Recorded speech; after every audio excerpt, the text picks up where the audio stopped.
Hey, what's up, everybody? Can you guys hear me? Yes. All right. Some head nods. Awesome. Well, I am filling in for John this morning. So I'll cover the three-way call training, and then we have an awesome interview. I'm excited to have my friend Kyle Handy on to share all of his best secrets. So without further ado, I'm gonna go ahead and share my screen so we can dive right into it. We're going to start off with some wins like we always do. So make sure you get some of those ready. Start thinking about what good happened in the last week. All right. Let's see. Share. Cool. All right. Let me go live in the group. So we were live there as well. Live on Facebook. Not going to work there. All right. We will just roll with it. So cool. So today we're talking about three-way calls. We're going to cover first our positive focus, as always, sharing those wins, get into our proven system, updates and announcements, agent attraction training, which is going to be, I think, the most important thing when it comes to agent attraction, the three-way call, and then the Game Changer Success interview with my man, Kyle Handy. So without further ado, who's got some wins?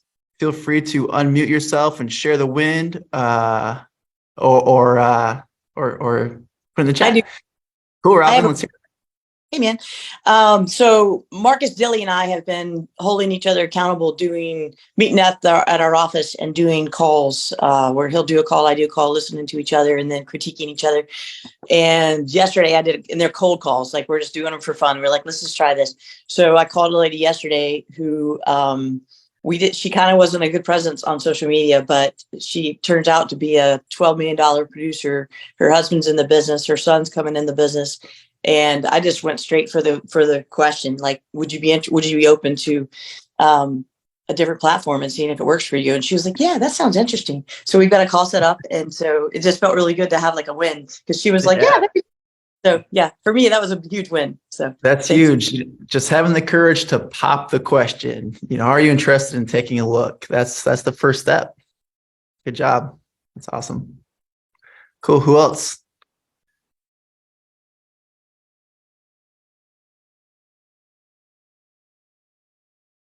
No one else has a win. Come on. Someone recruit. I'll share it quick. All right. Let's hear it. Dan. Yeah. So basically indirectly know somebody out in the Chicago area. She does about 20 to 25 houses a year. And I'm placing her on a team actually who's with Game Changers and Real Estate B School. And she's hopefully coming aboard this week. So kind of a indirect, placed her, and now she's working with a big team out in Chicago. So I'm psyched about that. Nice. Good for you. Good job. Good win. I'll share. All right, let's hear it. Went to Colombia last week and had a great time and recruited 2 agents. So now Game Changers is in Colombia. Nice. Congrats. Thank you. Very exciting. Very exciting.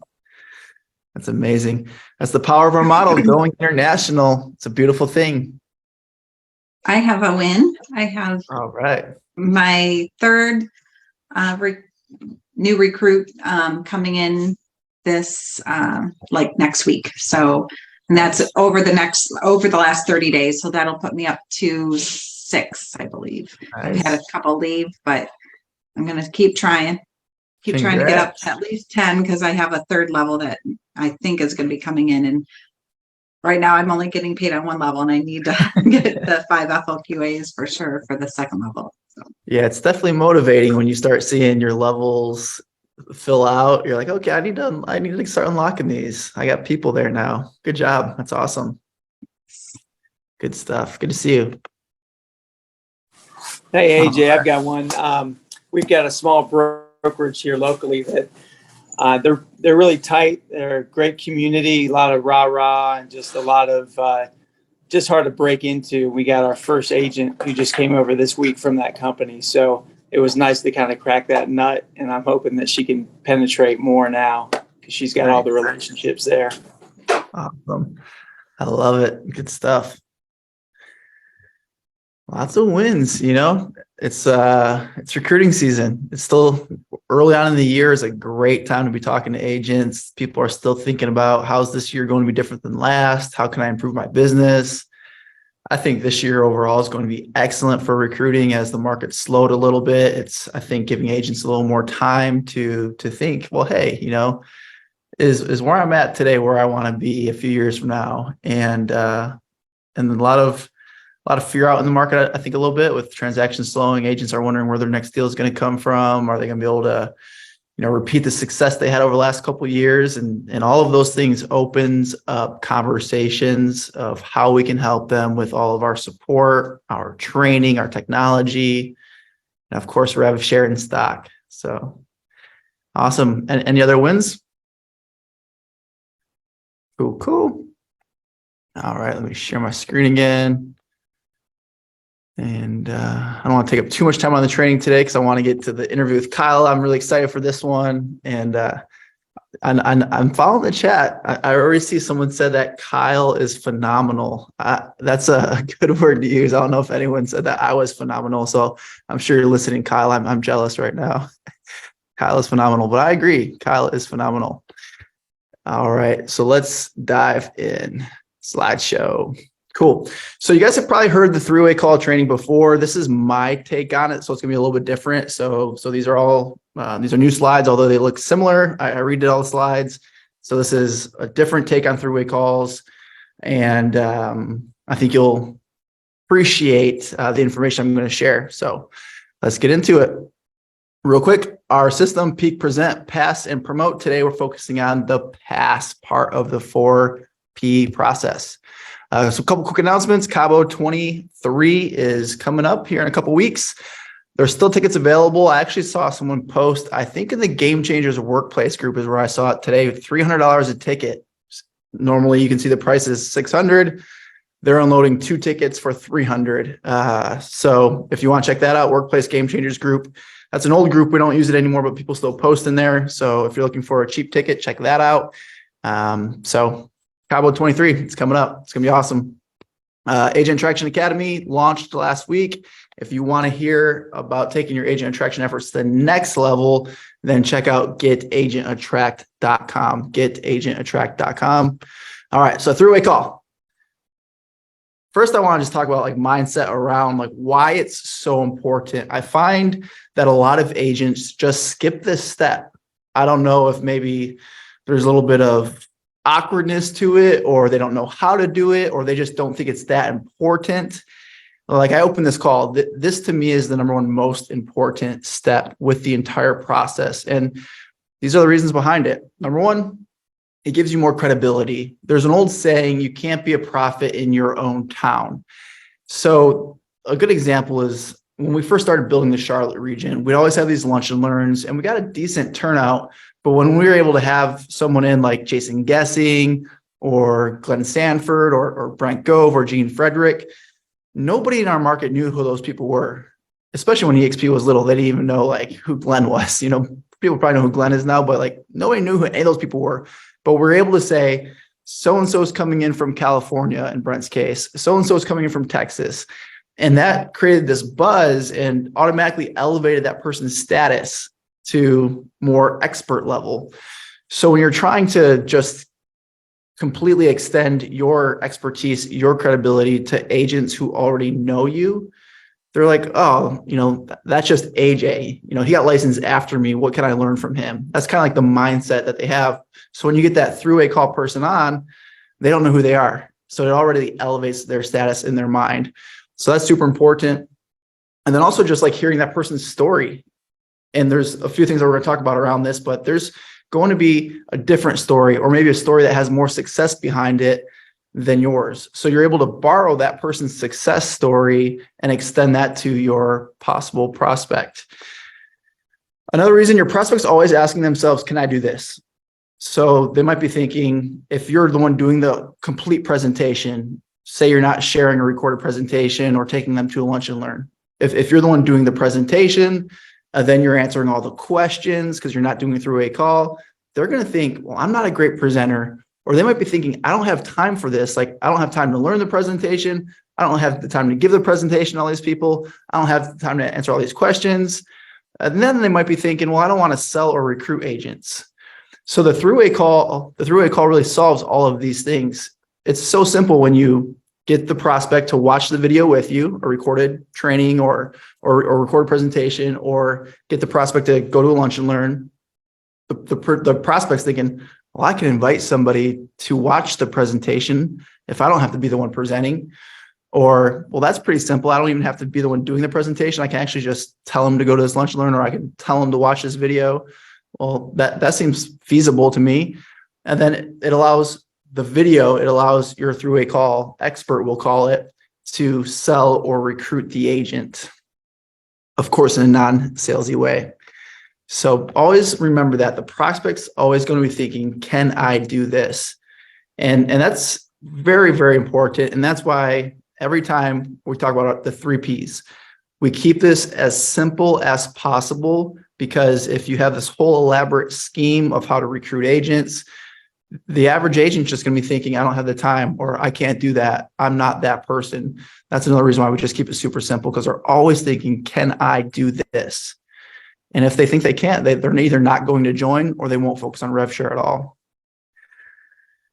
And then your three-way call partner is likely just going to be better at selling the opportunity. So not saying that, you're horrible at it or whatever, it's just the reality is the person that you're inviting on to the three-way call has probably been doing this longer, probably has a better success story than you, probably just flat out have more reps at doing it than you. If you just joined within the last couple of years but haven't done much with attraction, you haven't had that EXP opportunity conversation a lot, you're just not an expert at having it yet. So, given the fact that you can't be a prophet in your own town, so that kind of already disqualifies you from being the expert in this situation. You also probably just aren't as good as someone that you could invite into the call. So be humble enough and push your ego aside to bring somebody in. A great transition, and this isn't in the presentation, but I feel like a lot of agents are kind of like, well, you finish watching the video with them and they got all these questions. So then you're like, oh, I got this, bam, bam, bam, answering all the questions, feeling good. And you're probably doing a great job at it. But then it gets to the point where it's like the prospect has all the information they need. And then you're like, oh, you got to talk to my partner and hear their story or whatever. And they're like, well, not really that interested because they just got all the information they need. So a good transition is when they start asking questions, just say, hey, that's a great question. And I'm sure, I can answer that for you. But however, I'd like you to talk to my partner and then edify him a little bit, book the three-way call. Don't be the one that has all the answers, even if you have them. It really kills the momentum going into a three-way call. So the process. Three-way call, it's a proven 8-step system. This is crucial to follow it in this exact order. Clear the time. Hey, do stuff 30 minutes today. Does that work? Set the context. Hey, this is what we're going to cover today. Edify the prospect, edify the business partner, pass to the business partner, build rapport, gather agenda, discuss agenda items, next steps, what and when. So we'll dive into that a little bit. So set the context. This is just a great script to use. Hey, super grateful for our time together. The purpose of us coming together today is I wanted you to experience firsthand how we work together and support one another, while at the same time satisfy the next layer of due diligence that you're going through and make sure that you have you get any of questions answered that you might have.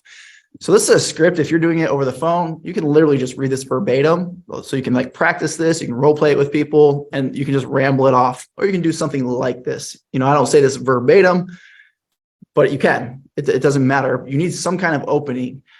It's never great when I get on a three-way call with somebody and they don't have a good opening to the conversation. Or if I'm always doing three-way calls with somebody, well, not always, but consistently, every couple of weeks, I'll be on a three-way call with the same person in my organization. And every time the opening is different and they're kind of fumbling through it. It's like, this is our 10th three-way call. Why are you still making up what you're going to say? Just write out what you're going to say it with confidence, and just crush the opening. The way you set the stage for a three-way call is really important. Edify the prospect. So you always want to open up, edify the prospect, have that prepared. What are you going to say to edify the prospect? the big reason for that is it gets the prospect feeling good about the situation. It makes them feel like, okay, now the person I'm about to talk to understands the caliber of agent I am coming to this, or the caliber of person I am. So not only do compliments just, make people more open-minded, I think, but it also helps the prospect not have to feel like they need to edify themselves on the call, which sometimes you'll see, especially with the bigger top producers, team leads, independent brokers. There's sometimes a little bit of ego there, and they want you to know what they've accomplished. So that's really cool when your EXP teammate, we'll call them, does that for them. So, and it also builds rapport. Edify the partner mentor. Keep it short. Keep it simple. What I like about blank. What I like about AJ is ... And don't share their whole story. Just a little sizzle to edify them, and then let the three-way call partner go right into their story when the call starts. Keep it short. If you go on too long, it's a little awkward, I think, for everybody, and a little corny. So just keep it short. Keep all the edifying short. You don't need to go on too long. And what's crazy, guys, the edifying part is absolutely crucial. And I was on a three-way call with my man Will this morning. William, if you're on, what's up? And he crushes this part of it. He always does a great job edifying the prospect, great job edifying me, and we get right into it. He clears the time, and he just does it perfect every time. And his organization is growing because of that. And it's just really important that that's done right. Pass to the business partner. Business partner will share their story. So I always like to open it up with my story, typically, depending on how the conversation goes on those initial few minutes. So your partner passes it to you. If you're the one that's the three-way call expert, you're going to share your story in 3 minutes or less. Why you ultimately joined EXP, using whatever information you have to adjust your story to make it more relatable to the prospect. This is probably the skill that makes you, being the three-way call expert, really good at doing three-way calls. Being able to share your story in a short, concise format of why you joined EXP, what your pain was, and the success that you found to relate to that person. So before I share my story, I always ask, what did you like best about the EXP presentation? Or, what has you most interested in EXP right now? What, and they might, like, if they're really generic, I might push back a little bit. I might say, well, you got like something, because, you took the time out of your busy day to be on this call with me. Because sometimes the prospect will be a little generic with their answer, but I want them to be very specific so I know what to touch on. They'll usually say, we have a few main pillars. So it's usually revenue share, stock, split and cap, or leads and technology, like lead generation and technology. It's usually those 4 main pillars would be one of the reasons why they're on the call. And you adjust your story. It's easy when we're all excited about revenue share to want to just spew revenue share on somebody. And sometimes that's the reason why they haven't joined EXP yet, because they feel like it's all about the revenue share. So when you ask, what did you like best? And they say, well, I've been paying, XYZ company 30% of my commission with no cap for the last 2 years. And I see you have an 80-20 with a cap. Then you got to talk about that. So there's that. And then you telling your story also gives you more credibility to be the expert on the call. So you can share your length of time in business, brokerages you were with, if applicable. So if they're a KW agent, I always say I was with KW. Success I had. If they're a newer agent or a lower producer, I'm not going to go into how I had a team that was selling, 100 homes a year and all that. I'll talk more just down to their level of what it was like for me as an individual agent. So I always relate back to them. And that's something that you should really practice. You guys have probably heard my story before, and my story really doesn't vary that much. It's always like the same main talking points. So build rapport, gather the agenda. So gathering the agenda for me is always, what did you like best? So here's a script for you. You can screenshot these too. Thank you so much for taking the time to connect today. Since we're just meeting for the first time, I'd love to learn a little bit more about you and find out what would be the most valuable for you during our time together. So I always do like to ask, so tell me a little bit about your business. That way they can tell you what brokerage they're with. They can tell you their production, I always like to hear like, what are their goals? Like, what are your long-term goals? Most of the time people don't have them, which is a good opportunity for you to touch on that a little bit and help them self-discover. Discuss agenda items before you begin. Prospect. Awesome. So what did you like best about the EXP presentation? What else? What else? What else? What else? What else? So a lot of times there's multiple things. If I'll be quite honest, because I am so excited about revenue share. If they don't give me the answer rev share, I try to do the what else, what else, and hopefully at some point they say revenue share, because I think that's like the life-changing pillar to our company, whereas everything else is just like, well, yeah, it's really good. And the stock could be life-changing, but for sure the rev share is definitely life-changing if you build it the right way. So dig a little bit deeper. You know, if they say they like a low monthly fee of $85, that's not going to give you a lot to talk about. And all this stuff, you know, have like print these out, like have a little script book in front of you. Even if you're on a Zoom, you know, you can have it on your desk. So you have these prompting points that take you through the call. Next steps is big. You want to close it at some point. So I always try to just give them another exposure point. The call today, the gentleman had a team of 10 agents. His ultimate goal is financial independence. So it's like, okay, you got a team, you want financial independence, which means you need revenue share or residual income. Well, revenue share is a good option, but his favorite thing about EXP, what he said at least, was that he could get KV Core for free. He's like, it's too expensive otherwise. So I was like, all right. So I had to gradually shift the conversation a little bit more towards revenue share as a solution to his pain, but you can't oversell it. You really got to sell how we can help them build their team, because in their minds, that's what they think they need right now. But you can let them know, well, hey, part-time, you can also build this income stream that at some point may develop into something significant. So if they don't tell me they're interested in rev share, I don't push it hard at all, but I do introduce it to someone who's in a position like this guy. So because he's like, well, hey, for me to get financial independence, I got to keep recruiting and eventually go independent. Like that was his idea of how he was going to create financial freedom.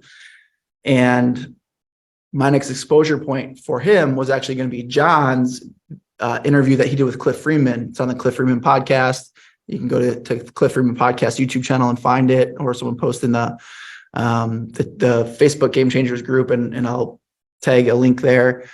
But it's great because John was independent. John had a team. So the way John talks about his thought process to join EXP, why he ultimately did, what his pain points were, is a great second exposure to someone who has a team, someone that has an independent, or someone that's considering having a team, or someone who's considering going independent. So that was my next exposure for him.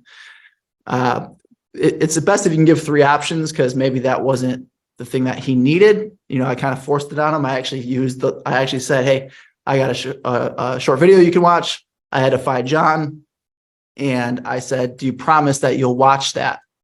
So I actually said, will you promise that you'll watch that? You know, I made sure I had a firm commitment, and then I left it with, okay, great. After you watch that, let's get back on a call, all 3 of us, and we'll go deeper into the numbers, is how I left that. So I kind of left him with 2 next steps for his due diligence, because he wasn't ready yet. Here's some options. These are really just examples, guys, to kind of get you thinking about what could that next exposure be for you. You may want to hear from somebody else. So another three-way call. It could have made sense if it makes sense. Will could ping John and be like, hey, John, would you hop on a three-way call with this guy? He already knows who you are. He already watched your video. So you can do multiple three-way calls.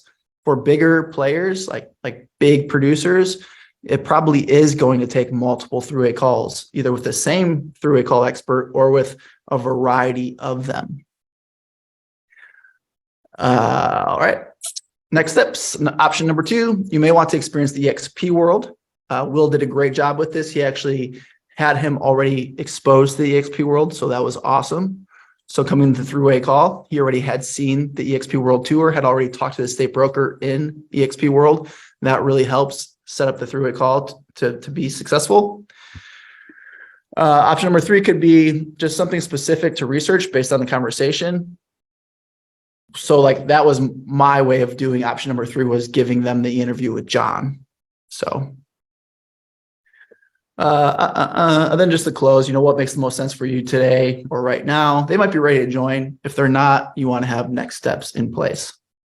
So you can keep this in front of you, keep it on your desk, keep it by your computer while you're having these calls. So you know the process, make sure that's happening. Three-way call pro tips.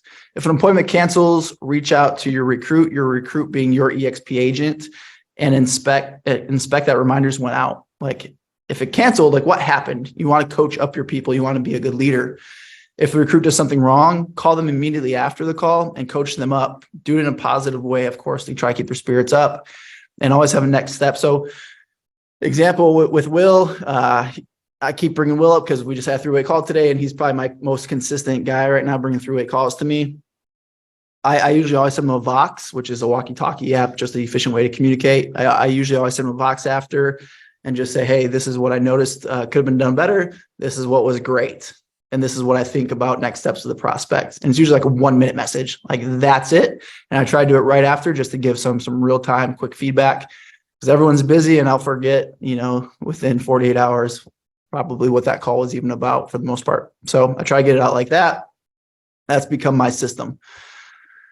What not to do. Now, this is as important as what to do. Three-way call fails. Your prospect hasn't watched the video within 7 days of the three-way call. If they watched the video like 2 months ago with somebody else that was trying to recruit them, or even with you, don't immediately just book a three-way call. They have to watch it again. It has to be within 7 days. I can tell every single time when I say, what do you like best? If they give me a generic answer, it's because they haven't watched the video recently or at all. And depending on the answer, I can tell if it was recent or at all. So depending on their feedback, I might just say, they might be like, oh, well, I like, the split. I heard that it's pretty good. I'll say, just out of curiosity, did you actually get a chance to watch the entire video? And they'll be honest, I think for the most part, they'll say, yeah, I did 2 months ago, or they'll say, no, I actually didn't get a chance to watch it, or I only watched the first 10 minutes.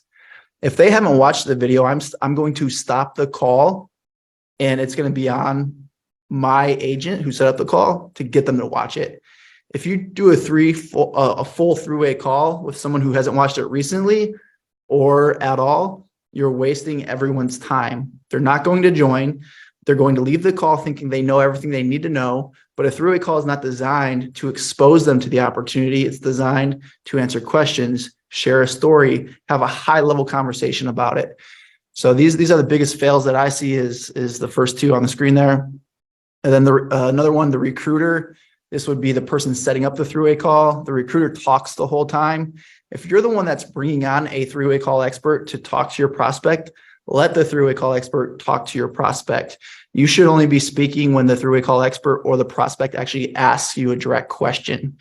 There's nothing worse for a three-way call expert who's probably pretty busy because they probably have an organization that they're trying to lead. When they get on the call, then you're just talking the entire time. You just shouldn't have brought them on the call, right? And another reason why you don't want to do this, aside from that's not the purpose of the call, it also feels like it's a 2-on-1 thing. Just let it be a 1-on-1 conversation versus like 2 of why EXP is great versus the 1 who's just exploring it and kind of feel a little off balance. And then if you're not prepared and you don't edify, that's a big fail too, just setting up the call wrong. So like I talked about earlier, this is something that you're going to have to practice. This is something that may be uncomfortable at first, and you'll get better with it over time. So I love this quote by Samuel Johnson. I was thinking Samuel L. Jackson, which I guess that's probably not the same person as Samuel Johnson. When I first read this quote, I was like, oh, I know Samuel Jackson. I like his movies, but I think this is somebody else. So the quote is, if it were by Samuel Jackson, it'd be even better. Oh, I'm sure it would be. I liked it better when I thought it was by him. This is the first time I noticed it wasn't him. I would have deleted the quote otherwise, probably. What we ever hope to do with ease, we must first learn to do with diligence. No, I'm sure that's still a very excellent quote. No offense to Samuel Johnson. All right, open Q&A. So we'll take a couple questions and then we're going to dive right into the interview, guys. If you have a question, just unmute yourself and or raise your hand or put in the chat. That works too. All right. I see one question. Is it inappropriate to ask persons to help you with a three-way call and they're not in your immediate upline? No, that's not inappropriate. That happens all the time. What you'll find is the higher up you go in your upline, the stricter the requirements probably are for that call to happen. So my criteria is I'll do a three-way call for pretty much everyone in Game Changers Nation. However, they have to have watched the video. They have to be a big producing agent, a team, or a team leader. I just don't have the time, and other three-way call experts farther up in your upline probably don't have the time to do it for hundreds or thousands of agents. So it's just got to be someone super high up. Whereas if someone's, that I personally recruited, I'll hop on a three-way call for a newer agent that's sold a handful of houses. But if it's somebody that's never even sold a house, I'm going to coach my front line even to not do a three-way call with that person because they just don't need them. Just because they're a brand new agent, you can sign that person up yourself. So that's my thought. Of course, different people are going to have different criteria, but that's the way I approach it. So if your direct sponsor isn't somebody that's either plugged in, someone who doesn't care about attraction, well, then, yeah, you're going to kind of feel like on an island a little bit. So go to that next person above them and just let them know your intention. Just say, hey, quick note. I just want to let you know that I'm working hard to attract agents. And I just wanted to ask if I get somebody who meets this criteria, like describe who you're going after, would you be able to doing a three-way call? That way, you have somebody locked in when you get a recruit and you can go right after it. Good question. Samuel Johnson was the creator of the dictionary. I love that. Very smart man. Cool. We're going to get into it. I just wanted to know which video you send. Do you just do Brent Goves? Yeah, so I've used Brent Goves probably, 95% of the time over the last 6 years, the modelexplain.com. I've started to use the video that Lars has done recently, though, and that one can be found at expopportunityexplained.com. And that one it's a generic landing page for all of Game Changers Nation. It's not specific to anyone, like anyone sponsor or anything like that. It's a generic recording that he did for all of us. I really like the way Lars presents it from his unique, perspective that only he can have.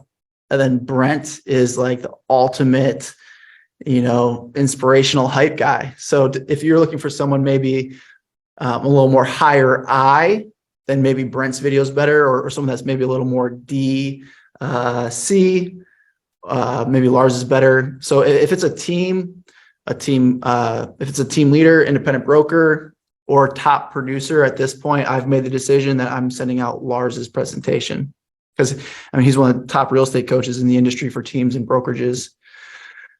Yeah, thanks for posting that, Jim. Yep, expopportunityexplained.com. And I just started using that a few weeks ago. So I legit have had like over 6,000 agents in my group before I ever used anything other than Brent Gove's presentation. So, but I would use a full presentation. Don't just use a 9-minute video and 5-minute video. If you get them to agree to watch something, watch the full presentation because you may only get one shot, and watch it with them even better.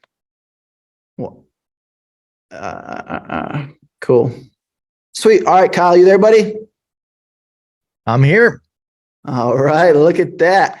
If you guys don't know Kyle, as you can tell from his awesome background, Kyle is a top YouTuber.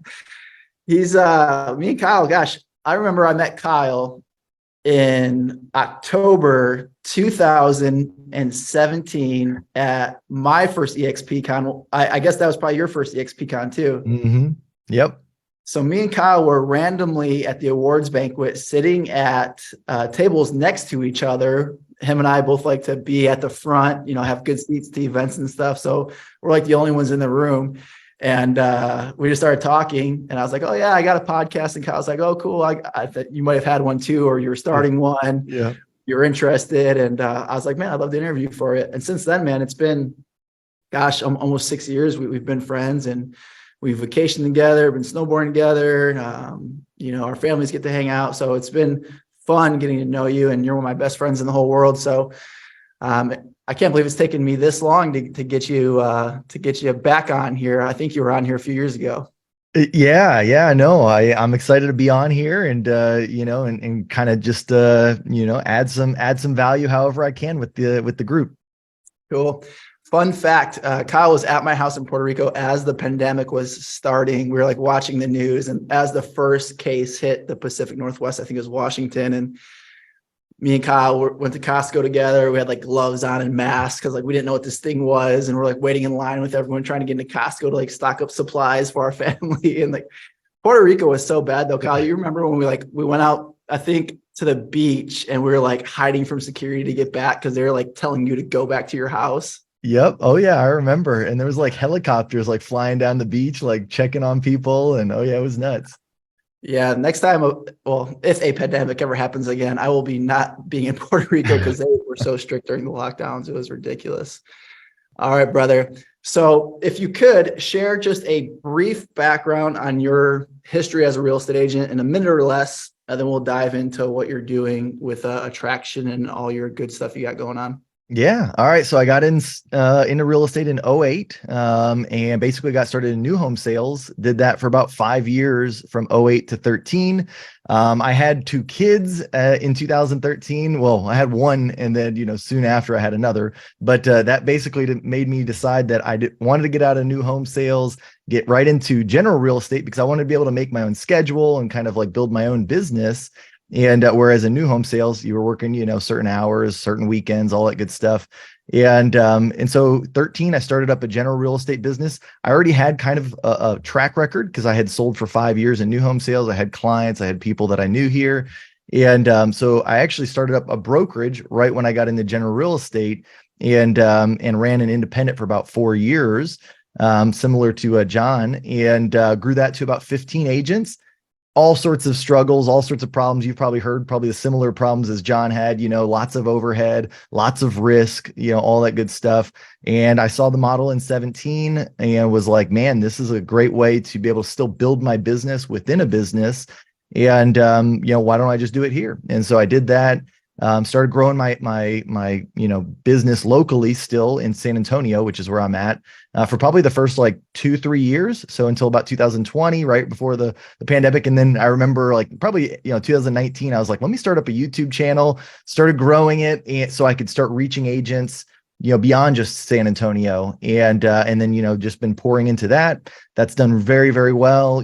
That's also led to a lot of other opportunities, even, in addition to the revenue share opportunity. And it's just been a fun journey to, basically now to catch you up to today's speed. I still sell, but not too much. I've been an Icon agent, multiple times over. I've had a team at EXP, but now most recently, I only, maybe sell a few homes every year, and it's mostly friends and family and neighbors and stuff like that.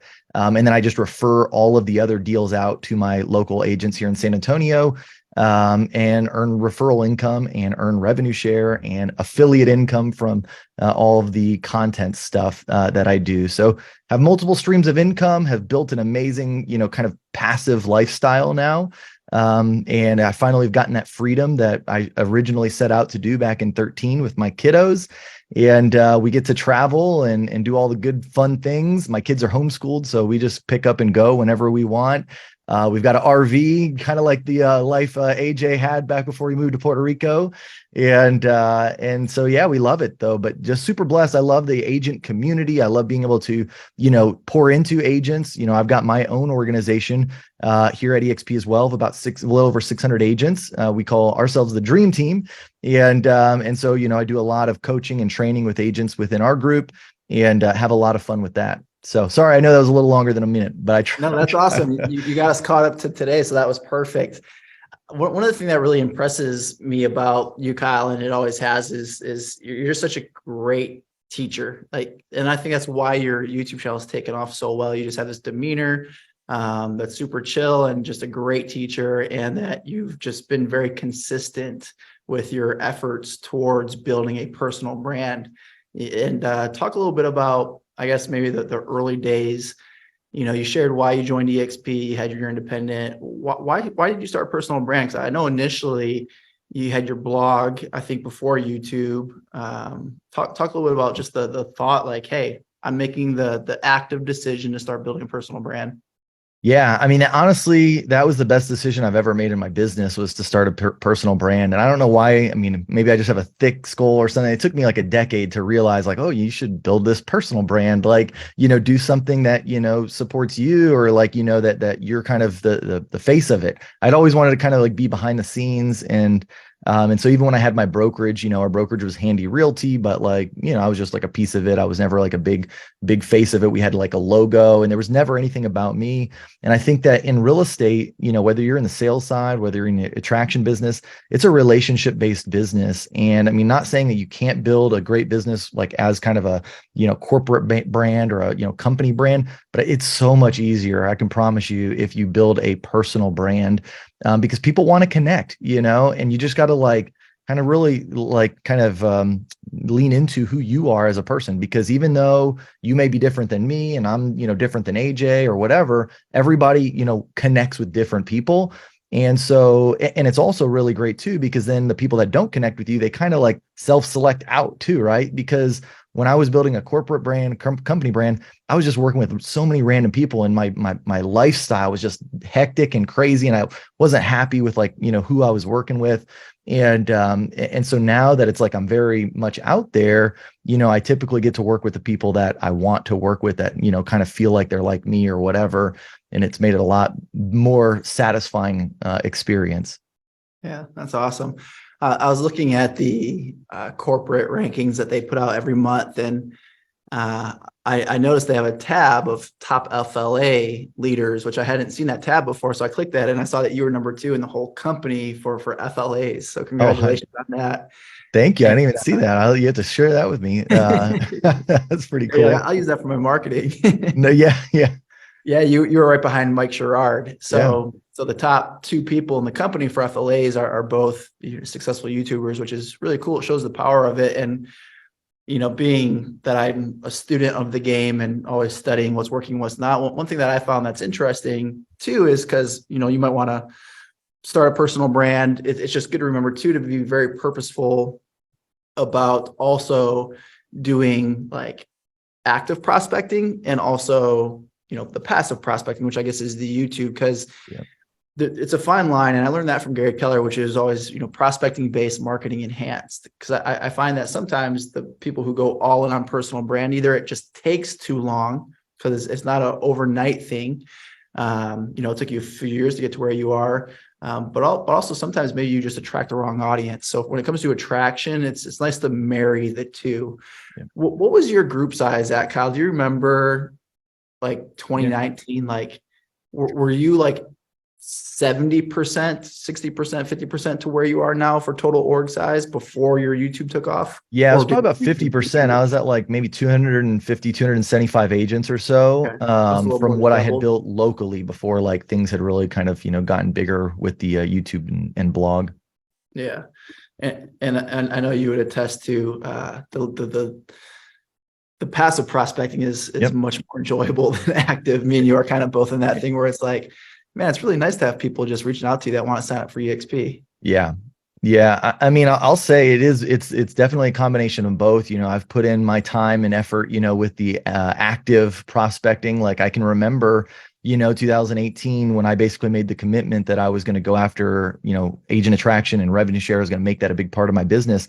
I had to cut everything else out, like in my entire life almost, like I at the time had an investment business. I'd flipped like 8 houses in 2017, made, good money, probably 150, 200 grand, that year just in flipping homes, and kept some of them as rentals. So they would, become even more income down the road.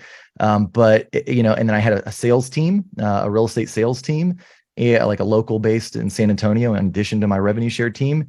And basically in 2018, like January, I made the commitment, like I'm cutting, everything, if it's not revenue share or my personal sales business. Cause I looked at everything. I pulled all the income streams and I was like, what is, my highest income stream? And at that time, my personal sales volume was my biggest revenue stream. So it's like, I only do this plus then bring in revenue share. And that's all that I can support. That's all I can focus on.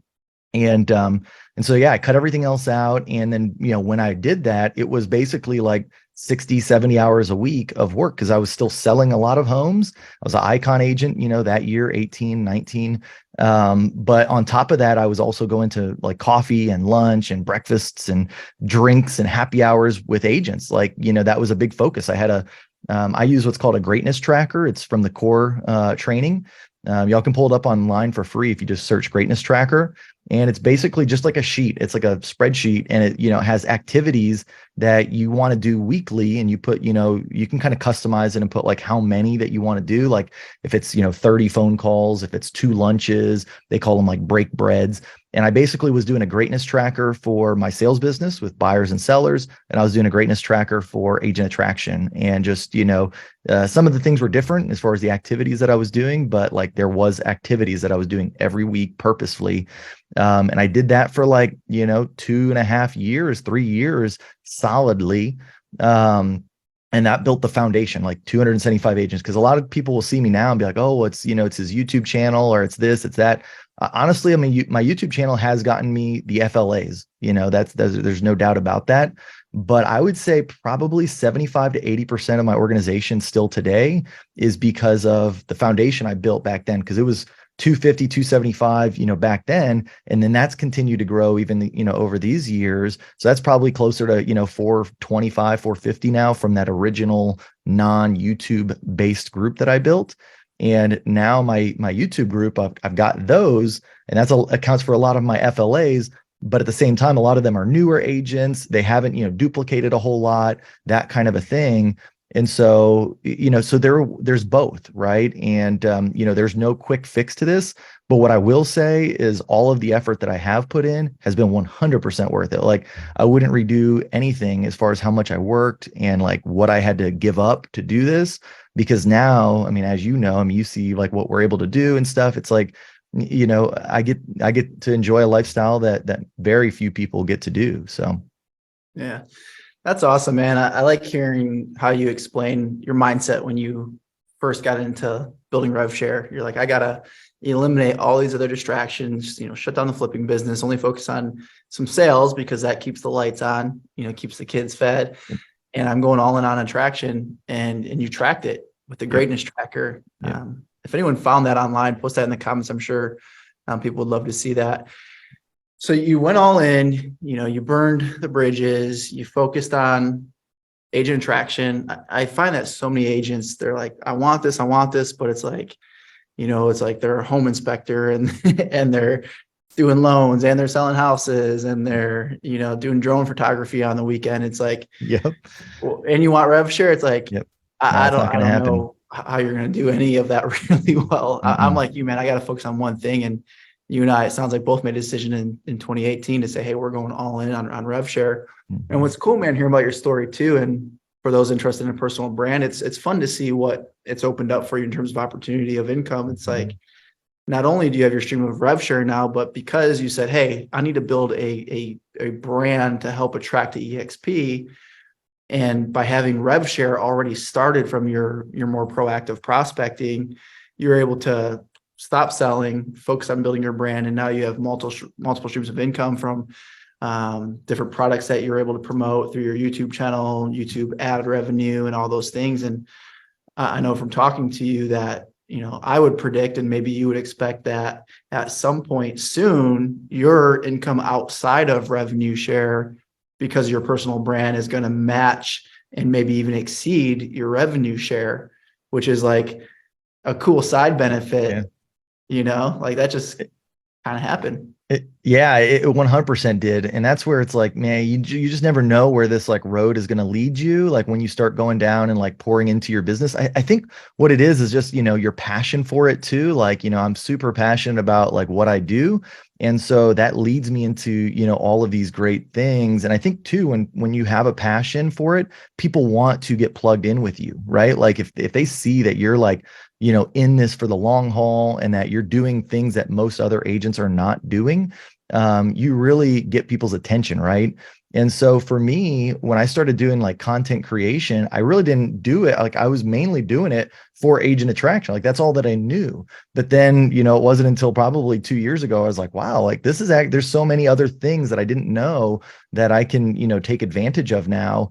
And yeah, those have turned into whole other businesses. Like for instance, I mean, I'll just give you, you know, a quick snapshot. Like last year, you know, I earned a little over like 300 grand in revenue share and made, you know, just under 100 grand in like affiliate income, which, you know, if anybody knows, like that's basically just like little commissions that I'm getting for products and services that I'm, you know, recommending to people off of my YouTube channel or off of my blog. And it's things that, you know, I do truly have, you know, I use in my business or I've used them before and I believe in them. You don't want to just like pitch things that you've never used or that you don't believe in. But that being said, like to make that kind of an income and like, you know, to your point, that income, that 100 grand, that's growing the fastest in out of any of my income streams. Like I think the year before was like 28 grand. So I mean, Wow. that thing is like going up like really fast. Ad revenue, I think last year just from YouTube was like something like 30, 40 grand a year, you know, that last year it was like 33 grand or something. And so, I mean, it's pretty crazy to have all of these spin-off businesses, which it's like, you know, for me, it's just a safety net, right? Like, so because my initial thought was like, I'm all in on EXP. And I think in the beginning, you should be all in on EXP. Like you should be all in on one thing. But then once you kind of like get your systems dialed in, like, I mean, it took me 4 or 5 years to dial in my systems just for agent attraction. Well, now you can kind of like start seeing a little bit further and a little bit further. You know, it's kind of like the analogy I'd heard about, like, you know, if you're driving through the fog, right? Like you can't see as far as you normally would, right? But like, you know, when you drive 100 feet, you can see a little bit, you know, and that's kind of how I felt like, and I still feel like that. Like I know there's things, I mean, you and I talked about them, AJ, that it's like, as you kind of like progress through your career, like you get exposed to other opportunities and other things that you're like, wow, that's awesome. But I don't think that you get there by like trying to do 10 different things at once, you know, and hoping you're going to be successful. It's more of like, put all your effort in. And then when you start to see some success from it, you can kind of start to figure out how you want to monetize it down the road. And so, yeah, for me, man, I'm telling you, I'm super excited about like the content side of it. It's just one of those things where even, you know, even if EXP, you know, was to, you know, not keep growing or whatever, now it's like, okay, I've got all these other things. So it's just a more security net for me and the family. Yeah. Yeah. It's cool to see your journey and how fast it seems it happened too, you know, because like I remember sitting by my pool with you in Puerto Rico as, you know, March 2020, and your channel was small and we were just talking strategy around it. And now, you know, it's 3 years later, but geez, do you guys remember where you were when you first heard about this weird, you know, virus and all that? Like, it seems like it was a year ago, and now you have, you know, close to, or maybe surpassed 30,000 subscribers, an additional 6-figure year income, a FLA machine that, you know, you never have to worry about FLAs again. It's really cool. I think a lot of people, you know, underestimate what they can accomplish in a or overestimate what they can accomplish in a year and underestimate what they can accomplish in 5 or 10. You know, You may have heard that before. And I think that's encouraging. And I think that's encouraging for attractors, because sometimes you're like, man, this thing isn't happening as fast as I would like, or I had different expectations. And here I am, year 2, year 3 of my EXP journey. And, you know, you're not yet retired or whatever your goal was. But just remember that small, consistent action compounds on itself. And eventually you look up one day and you're like, wow, look at this. Look at all these opportunities that are opening up because of these little actions that I put in. And I'm sure all of you can trace back, you know, that one little decision you made, your real estate license, or the decision you made to join EXP, or whatever little decision that you made kind of snowballed into the success you have today. And I think that's encouraging, or should be encouraging if you're a little discouraged today. What advice would you have, Kyle, when it comes to starting a personal brand for somebody that might be looking to do it? Yeah, I mean, my biggest advice would be just like, don't make any excuses of why you can't do something. I mean, everything is out there for all of us to succeed. It's just a matter of like whether you're not going to, you know, whether or not you're going to go out there and take it. And so like for me, you know, I've never bought like any $50,000 masterminds, or like literally I've gotten everything that I know from my blog, you know, from my YouTube channel, like, you know, how to set up a studio, like from YouTube, honestly, for free. It's like, you know, you can go and find anything you need out on the internet at this point in time. And then you can start to find tools that will help you be more efficient to carry out the tasks you need to be done on the internet as well. Like, I don't have some massive team either. It's like, to put out the content and that kind of thing. Like, people are like, oh, like how big is your team or this or that? Like, how many people do you have working for you? It's like, honestly, like you knew this, AJ, but like last year I had my brother-in-law that worked for me. I had a video editor who works part-time. Like, I just pay him per video basically. And then I have like a inside salesperson that helps me with the leads that come in for my YouTube channel to help like set appointments to do like Zoom calls and stuff with. And that's it. And then now today, like literally all I have is a video editor and my appointment setter. So like my expenses, honestly, for like salary on people is like probably, maybe $1,000-$1,200 a month. Like, it's not like I'm running this massive team where I'm spending, 10, 20, 30 grand a month to like carry out what I need to get done. And so it's just, I knew what I wanted. I just had to figure out how to solve the problem. And I wasn't satisfied until I knew how to do that. And so like, I went down every path I could, and I tried I tried a lot of things. Some things didn't work. Some things didn't work right away. And, but I kept going. And so, but I just knew, and, I had kind of a model in my mind. Like I would, do some research and figure out like, what did I want this thing to look like, 2-3 years down the road. And I was like, all right, well, that's my trajectory. Let me just keep going and getting there. But whenever I didn't know anything, I didn't stop. I just went on YouTube. I talked to somebody. I went on a website or whatever, and I kept going. And I never like let anything get in my way. I didn't let other like distractions get in my way. Like, oh well, I got to try these 10 things. No, like I told myself I'm doing agent attraction and I'm selling homes. Anything besides that, like outside of just spending time with my family, like I'm not going to do it. Right? I'm going to say no to a lot of things. And so I think for anybody, that's looking for advice, that would be it, is like simplify your business, make it to be, maybe the two most important things in your business. One is like an active thing that you have to do to make money today, because we all need to live on something.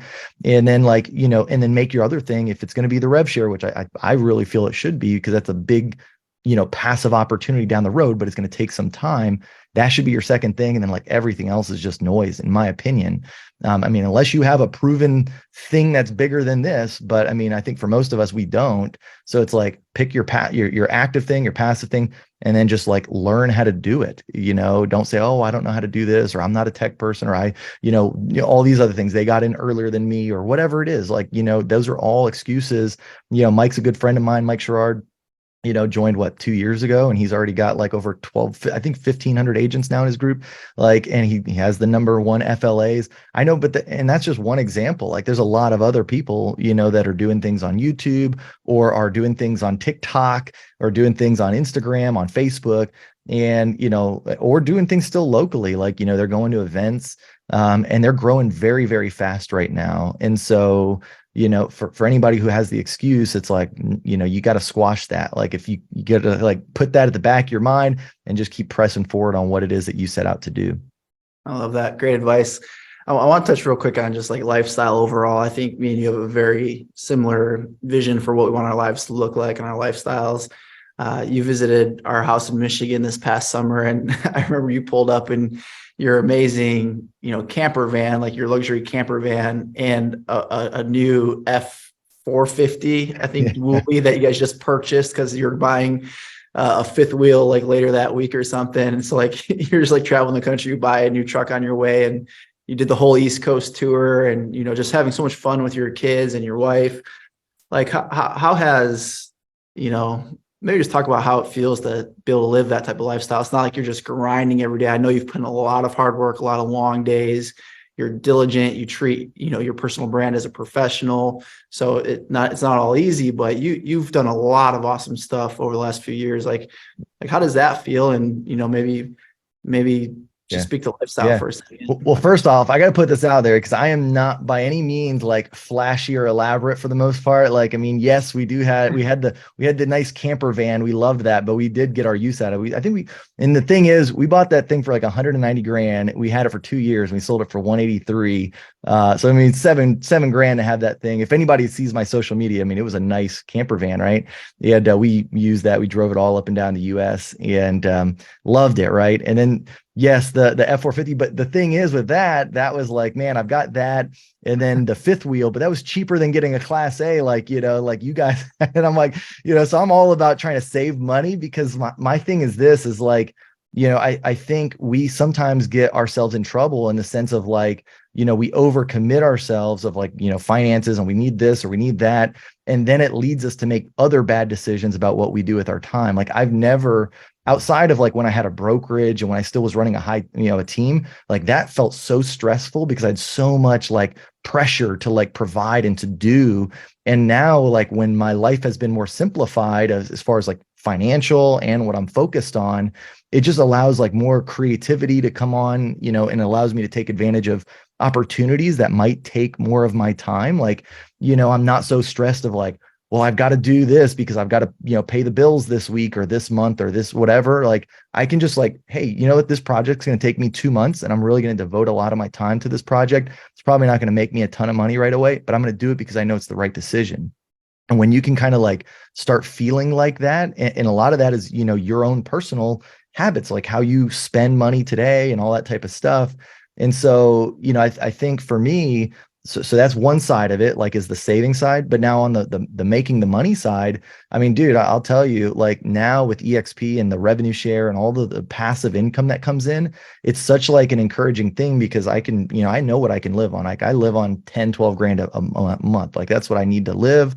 And, I make well over that, with all my other income sources to combine, and I can just pile that money away. I buy still at this point, rental homes, which is like compounding the potential of what it can do. And so, I'm one of those type of people that it's like, I'm not saying that I'll ever stop working because I've got a brain that just makes me always want to do stuff, but I never want to lose what I've built, if that makes sense. So like, I love this lifestyle so much now that I have that it's about like padding it, protecting it, like increasing the other different ways that I can keep it. And so I think that's what's so cool about it is that for me, it's more of just strategic, like, okay, well, hey, I want to invest in this, whether it's my time or my money. And and EXP provided that because I can tell you up until 2018, 2019, even still, like I was paycheck to paycheck, like I was commission check to commission check. Like I would earn 300-400 grand a year in sales income in helping buyers and sellers. But I had expenses as well, even to run my business. But like I never had enough to where like there was some times where I'm like, man, like I hope that that my credit card, I'm not going to pay it this month. I'm going to let it go over and I'll pay the interest. Like I don't know. There was just always a lot of tough decisions that I had to make back then, and now I don't have to quite make them. So it's been a lot better lifestyle. Long answer to your question. Sorry.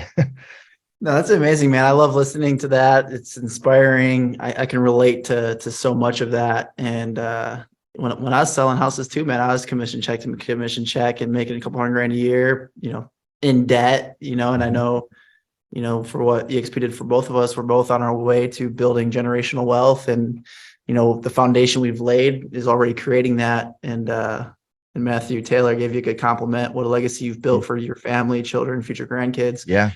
And that's the truth. And that's the opportunity that we all have here with EXP, with the revenue share. If you want to look at doing it with like a personal brand, that's why I want to bring Kyle on, because I think, he's one of the best at it and comes from such a, just a humble place when presenting it. And I know his heart. So he's somebody that I really want to get in front of you guys.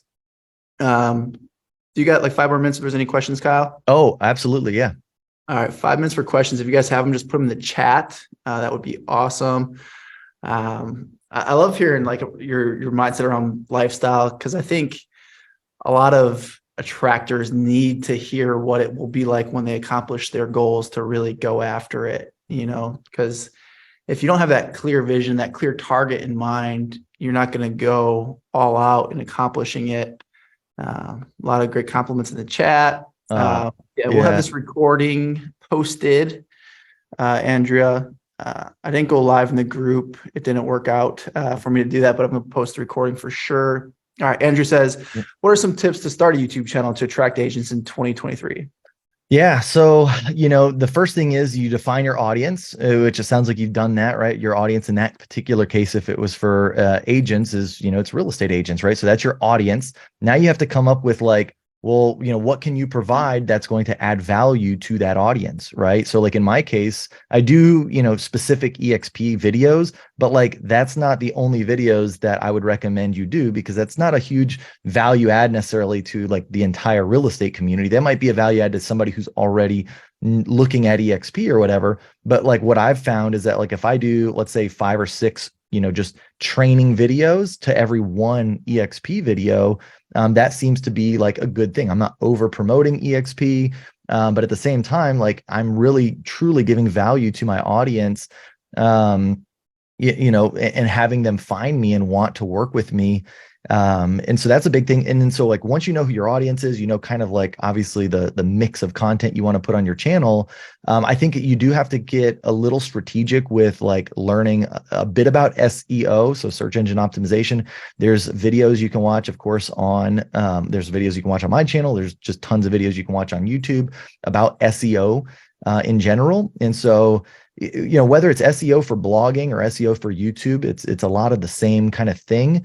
I will say for YouTube specifically, because that was your question, it starts with keyword research. So figuring out like, how are people searching for things on YouTube? And you can do that like just on auto suggest. Like if you go in YouTube and you go into the search bar and you start typing in things, you'll see what YouTube starts to pop up that says like, hey, people are searching for this. Then once you do that, what I like to do is use a keyword research tool. You can use like, I use Ahrefs now, which is, it's more expensive. There's cheaper ones. There's like Uber Suggest, there's KW Finder. There's a few different tools that you can get for keyword research, but you type in that keyword that you identified into there, and then it tells you what the difficulty is. Like it'll say like the search volume is X, Y, or Z.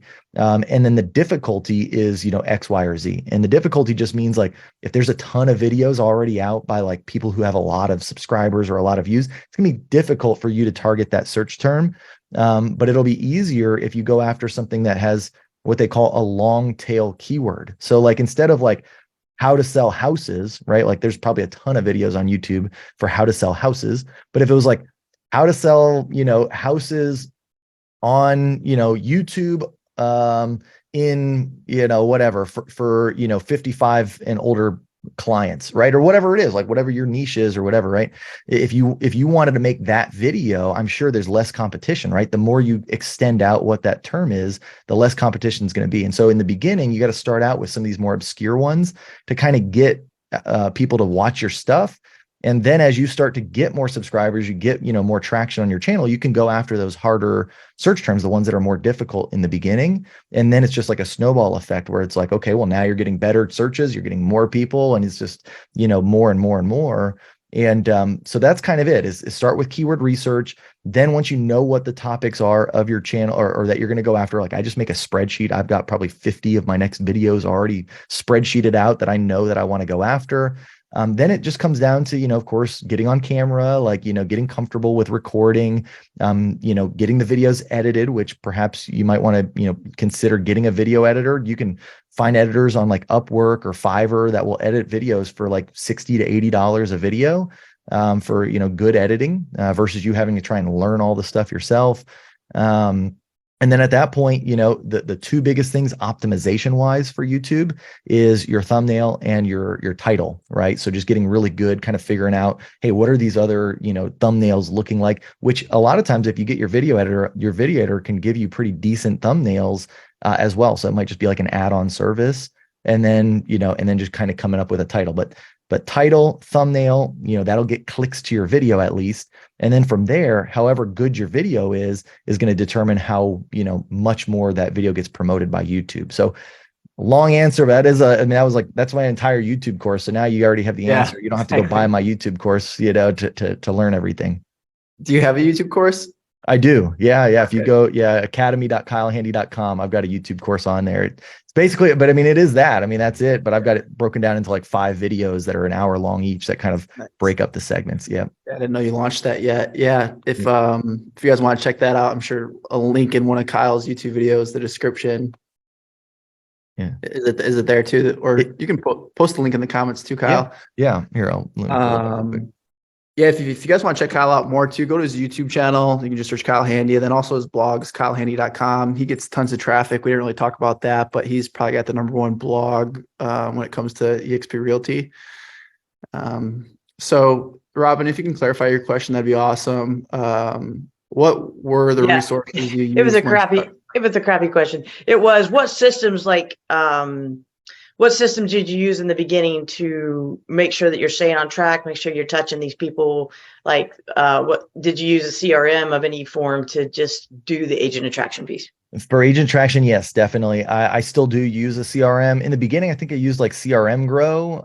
Now I use Follow Up Boss, is kind of the system I use just to kind of put all of my leads into there, and then to email them out and that kind of things. Like I've got some email drip campaigns that I send out whenever somebody comes a lead. Plus I can text straight from the system, so I can have my ISA in there, texting, just trying to set up appointments for me. So that definitely, you got to treat it like a business, and just like you have a CRM, probably, hopefully for your sales business, you would want to have a CRM for your attraction business as well. I don't think Follow Up Boss is the only option. It's just, I'd use that for my sales business in the past. And I wanted to keep it separate from KV Core because I was using KV Core for my buyer seller business. And I know you can throw agents in there and like label them as agents, but I still just like being able to, like, when I'm focused on agent traction, I just log into Follow Up Boss. And when I want to work buyers and sellers, I log into KV Core. Like, that's kind of how I ran it. And that seemed to work for me. Still does. Good stuff. Catherine, I think the coupon code is the cost of the course. I just clicked. It's only $97. Yeah, it's only $97. I don't think I have it cheaper than that. I bought one last year for $5,000. I've paid $500 for one, and $997 for one. So I got thousands in YouTube courses. I love that, Catherine. Always looking for a deal. Me too. Trust me. Me too. You got to ask. Can't get it if you don't ask. Like, I'm scrolling back up. Resources you use when starting a podcast or a YouTube channel. I recommend the channel Think Media. That's my favorite YouTuber for teaching YouTube. Think Media. Any that you have, Kyle, that you really like? I definitely used Think Media a lot. I would say a good one too, and I think I've told you about him, is Miles Beckler. I don't know how much you've actually watched him. His content is little, I wouldn't say dry, but it's not like as flashy maybe as like a Think Media. They're pretty high on their, they look like, it looks good on camera, right? His stuff is just like Zoom calls, or it's like webcam for the most part. But the content is really good. And like, that's how I learned SEO. That's how I learned keyword research. That's how I learned how to build a website, a blog. I mean, everything was basically from Miles Beckler.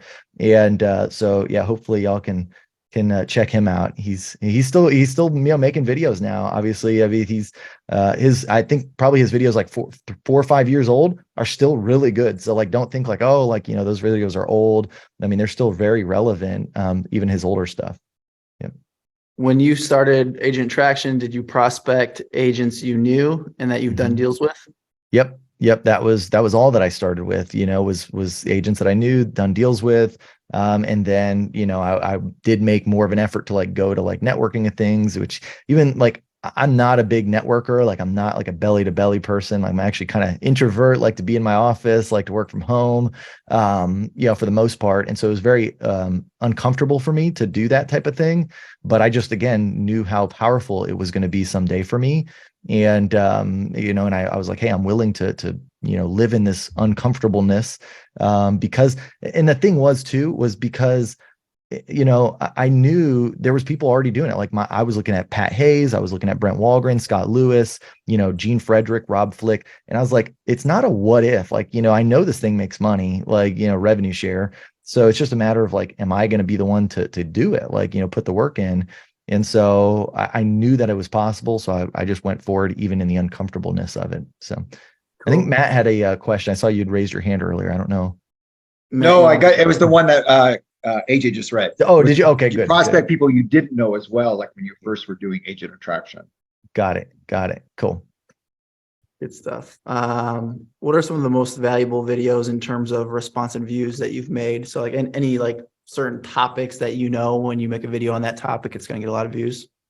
Man, not it's hard. I mean, so here's the thing. I think what I've found, is I do find a lot of, the topics that get the most views, of course, are going to be like newer agent topics, right? Like you're going to get, well, in general, there's more new agents than there are like super seasoned, it's like kind of that, 90-10 rule where it's like 10% of the agents do, 90% of the business. And so, but, most of the questions are coming from like the agents that are trying to learn, the up and coming ones. So like, so no question is ever too basic. Like, honestly, like it's crazy. I'll look at my channel and like, so, it's not one of my best videos, but it's up there. It's probably in the top 10%, is like a video that I just set my camera down on my desk and I did a mock buyer consultation with one of my partners, Curtis Dixon at the time, actually. And, it's so low budget. Like, I mean, it's low quality. But it was just me truly just doing a mock buyer. So somebody could see how I said something, and that was helpful to people. Right. So like, there's no topic that, it might be, you might think that it's too small for you because you're like, oh, well, I do this or that already, but I promise you, there's always people that are just getting started that like don't know anything. And so like, I even got a video that's like, how to unlock a lockbox on my channel. So like, I mean, if you know what I mean? So you just never know the different types of things that are available for you to make content on. And then the other thing too, is that don't ever say like, well, that video's already been made, so I can't make it or whatever. Because if I would do that, then I would have no videos on my channel, because every video I've made has been made before, right? Like there's no original content out there completely. But what people do like is they like your personality, right? Like certain people will just, relate to people better. And so even if somebody else made that video, they'll relate to you different, right? And then your video takes off, then they watch your next video and your next video.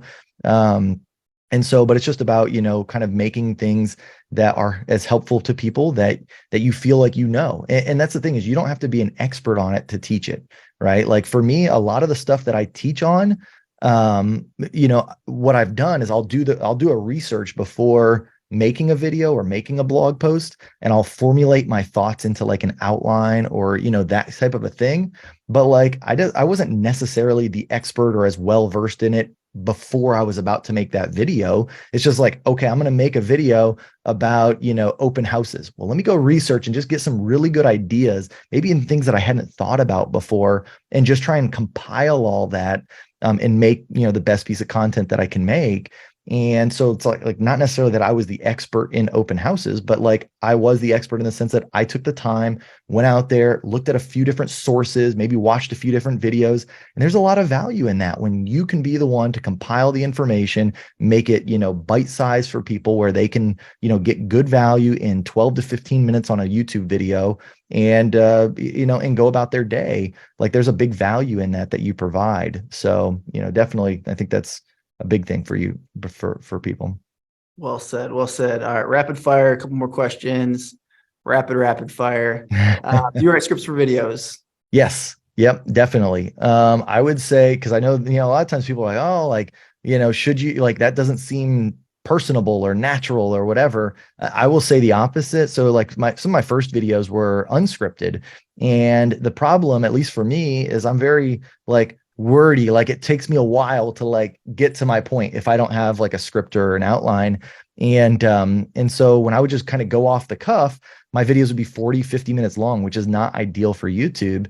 And then what I would try and do is I would make that video, and then I would like transcribe it and then try and condense this, 20,000, 30,000 word thing into a blog post that I could use. Whereas I was like, why don't I go the other way around it? Why don't I create the blog post first, make a 1,500, 1,800 word blog post that can become my script, that I can then, throw literally on a teleprompter. And what I end up doing is like, I don't necessarily read the blog post word for word, but like some things I do for sure. And then other things I'll be like, oh, that sounds too written. So then I'll just like on the spot, maybe just change that sentence or change that paragraph into what I'm thinking, but then I can just flow through. And then that 1,500, 1,800 words turns into a 12 to 15 minute YouTube video versus like 40 minutes. And because the thing is, again, you know, if people don't want to sit around and watch a 40-minute video when they can get the same thing for 12 minutes, right? Like you just got to get to the point, you know, you got to be like direct and, you know, tell people they don't want fluff and all this stuff. You know, I have a live stream and I do lives once a week, and that's okay. You know, that's kind of, you know, you're going to have fluff. You're going to be, you know, just conversing and stuff, but like a YouTube video where somebody's searching, they want the answer, like they want their answer quick. And so you got to be prepared for that. And I just don't know many people that can like give a really good video in like 12 minutes without any kind of like script or an outline or something like that. And so for me, I just like to do it. Plus then also it cuts down my recording days exponentially. Like, you know, now I can record 4 videos in 2-3 hours because I'll have all the scripts prepared. Like I'll have written them out, you know, the week before or whatever. And then I just have them lined up. I change my shirt in between, you know, and literally it's like, boom, done that video, boom, done that video. And I can knock out 4 videos, send them to the editor. And then like my next 2 weeks of videos are done. Versus like, if you're trying to sit there and like make a video on the spot, it's, you know, even if you've done it for a while, it seems overwhelming and, you know, and it's just not the greatest way. So, I mean, go buy a teleprompter. They're like $80, you know, just get familiar with it. You'll get better at like reading off the teleprompter where it actually seems more natural, the more you do it. But like I say, that way, I think honestly, that's the best way to give value to your audience. You've taken the time to prepare what you want to say, and you're still presenting it in a manner that is like impactful to people. And I mean, if you go watch some of my newest videos, yeah, maybe you'll know. I mean, if you're trained to be like, oh, like, and now that I've told you, be like, oh yeah, I can kind of see it's a teleprompter, but it doesn't like lose the value that I'm providing to people in any way because I'm still giving what they need as far as the information. Great way to explain that. If you guys want to check out all the equipment Kyle uses, he has a link in his description on his YouTube channel to all his gear. I'm sure the teleprompter is in there as well. It is. His video, his camera, his mic, so you get the nice audio he has, the crispiness of the video. He's got all that stuff in there. Chat GPT to write your blogs or video scripts. We're using that. You're using that. Yeah. So I have a video I just did on Chat GPT actually. And so there's definitely some no-nos that I would say you don't want to do it. Like you don't want to just say like, write me a blog post about how to, you know, do open houses for real estate agents. Like that's the wrong way of doing it. But in the video that I've got, I kind of explain my workflow with it. I use it as like a companion to me writing it out. I don't use it as like the end all be all creator though of the thing. Yeah, that's great. It's really good for giving you outlines that you can expand upon. Yep. I recently started a blog, or I should say my virtual assistant started my blog for me. And those are exclusively written with AI, like 100%. So I don't know if they're good. I haven't really reviewed them. Probably why I'm not going to get the traction that Kyle gets. I don't even look at it. But my blog's at ajmaya.com. If you think they're good, let me know. That would be helpful. Just low priority item right now. Kyle, how many unique visitors do you get to your blog on a monthly basis? So here's the funny thing, man. This is where, you know, I love blogging because it's so under the radar. Everybody thinks of me as like, oh, because they can see how many subscribers you have on YouTube. Whereas blogging, it's like all the numbers are behind the scenes, like in my analytics. But I actually get way more views every month on my blog than I do on my YouTube channel. So, and I've literally heard people, Mike Sherrard, you know, he's a good friend of mine, so I can give him crap for this, stand on stage and be like, blogging is ridiculous. It's dumb. You know, YouTube is the only thing and this or that. And it's like, honestly, man, I get like 100,000 page views every month on my blog. I get about 60,000 views on my YouTube videos every month. Yeah. And, you know, and at this point, like my blog helps me build my email list. I've got a little over 18,000 agents on my email list now, and I add about 1,600 a month, which is way more than what you'll get with YouTube. Like I still, you know, tell people to go and subscribe to my newsletter on my YouTube videos, but not as many of them do. Whereas on blogging, they do that. So if you're trying to build an email list, which is really important, doing a blog is great. Plus, like I say, I mean, Google is still the #1 search engine in the world, even above YouTube. And so what's great about it is you can embed your YouTube video in your blog. And so if you have a blog that, you know, you've also made a YouTube video for, you can come up and be the #1 search engine or search item on Google. And then people still watch your YouTube video because it's embedded in the post, which then helps you to rank and, you know, to do better on your YouTube channel. as well. So, I mean, having that blog traffic, just like it more than doubles your potential of what you can do, because, more than, like I say, I mean, I get 100,000 versus 60,000, and I've got about the same content. I got about 320 pieces of content on YouTube and on my blog. It's about the same. And so, so that just goes to show, like, there's more searches on Google happening. And so that just helps me rank on both. Good stuff. All right. I'm going to answer the last one for the sake of time.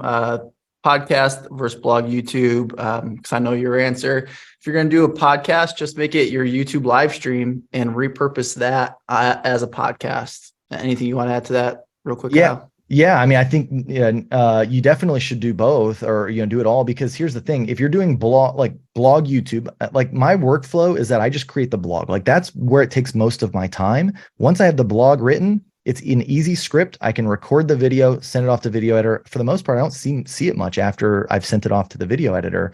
And then from there, once you have the video, literally all I do is I'll take the video and use a program called Auphonic, Auphonic, to basically strip the video off and just have the audio.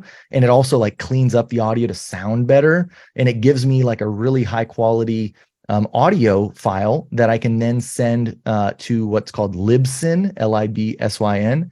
And then that will, that's like your hosting per se for your podcast. So like take that audio, you put it on Libsyn, and then Libsyn sends it out to Spotify and to Apple Podcasts and to all the other different podcast places. And you pay like $10 a month for Libsyn. So it's super cheap. And so then you can have it all. I mean, you've already made the most of the content from the blog, right? Like that was your initial starting point. Well, it takes maybe an extra 10 minutes to take that YouTube video and make it into a podcast. So why not do that, right? And yeah, you can do that with your, talking head style videos, or you can do it with your live stream. Do it with both. Like I do it with both of mine. Cool. Awesome. This was great. Lots of good feedback. We will definitely have Kyle back later this year to touch base and give some more great strategies. Good Absolutely. stuff. Yeah, Awesome. Thanks, AJ. I appreciate you having me on. And yeah, thank you guys for tuning in and sticking with us so long. I know went a little over, but I'm happy to be here. If anybody has other questions, feel free to reach out to me on social. Instagram DM is probably the fastest, easiest way, or you can just email me, Kyle@thehandyteam.com, if you got some other questions. Cool. Awesome. Thank you. It was awesome today. Thanks, Kyle. You That's bet. a freaking rock star, man. Thanks. Thanks, you guys. Robin. That was Thanks, amazing. Matthew. Thank you. Appreciate you guys. Kyle, this was the absolute best time I've spent this whole year. So thank you. Thank you. Oh, Thank you. That's awesome. thank you, Catherine. I appreciate it. That means a lot. Well, hopefully I'll see y'all at an upcoming EXP event. So Yeah. I look forward to meeting you in person at some point. likewise. Bye. Cool. See you guys. Take